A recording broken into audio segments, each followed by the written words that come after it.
Thank you, Bob, and thank you, Daniel.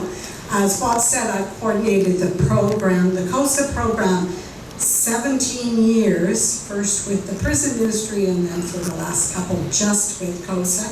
And it's a real privilege. I'd just like to introduce to you Linnea Groom, who's worked with me 8 of those 17 years. She does our finances and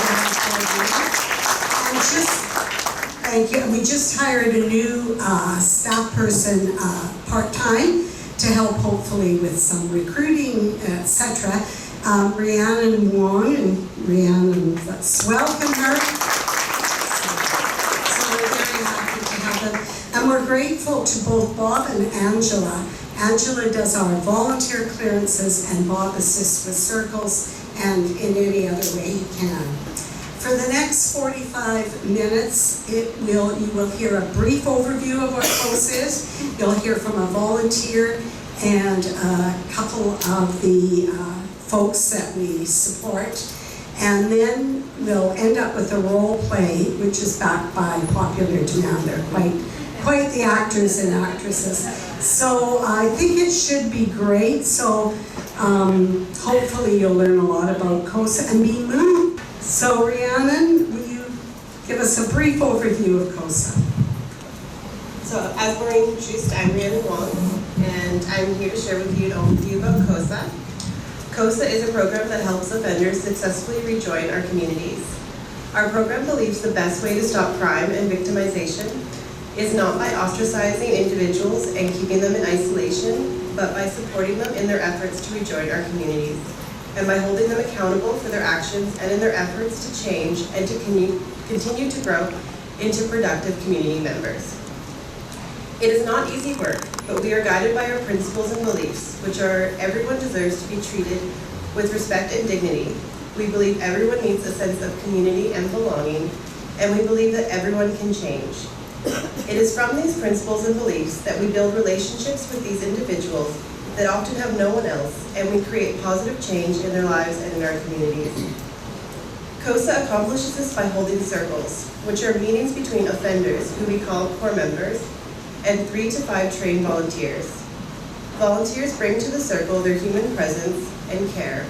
We are not here to provide counseling, programming, or professional supervision, but to provide friendship, support, and accountability. We discuss challenges and successes of the core members, offer advice from our own life experiences, and help guide them as we would any friend through challenges. Volunteers keep core members accountable by monitoring risk factors, challenging assumptions, negative antisocial thinking, and guiding them to help form pro-social attitudes. Through this support and accountability, core members feel connected to the community, and it empowers them to build pro-social lives within the community rather than pushing them out. This is what ultimately protects communities against victimization. CoSA does work. Studies over the past decade has shown that CoSA's relationship model is a success by lowering reoffending rates by 70 to 83% for all types of crime. I truly believe the work we do is meaningful and helps change lives and protects communities. I hope that this has given you a good sense of what we do at CoSA, and in the next half hour you'll get to learn even more. Thank you. But anyway, I twisted the arm of someone spur of the moment who's going to share for a couple of minutes his experience of CoSA. So let's welcome Rolf. I just want to say that Maureen is a lot of trouble. You know, try and stay away from her at all times, right? Same goes for Linnea and Angela, and probably now Brianna too. It's stay away from them. They've got nothing but work for you. I guess we'll mention Bob too, although he never brings any donuts to the meetings that he comes to. So, anyways. What CoSA means to me is relationships. And I've mentioned one of them already about the staff, right? And the staff is really important to the program, of course, but it's just a joy to work with them and to have dealings with them, even though we might complain a little bit about Maureen.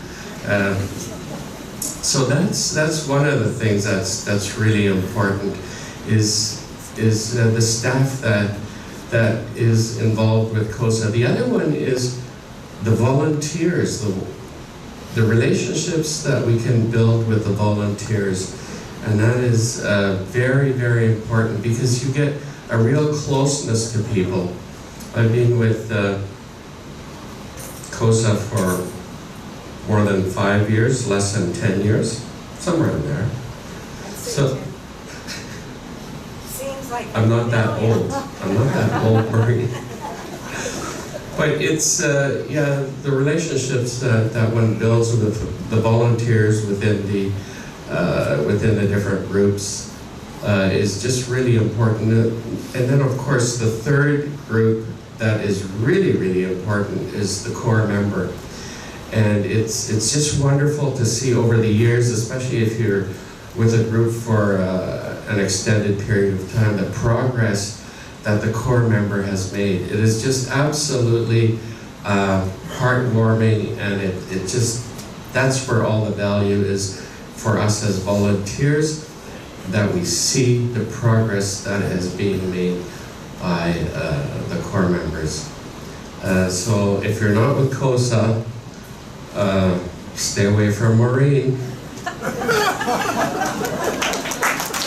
couple of things I would like to say. Over the past, since 2003, 16 years, we've helped over 170 offenders to successfully integrate back into society.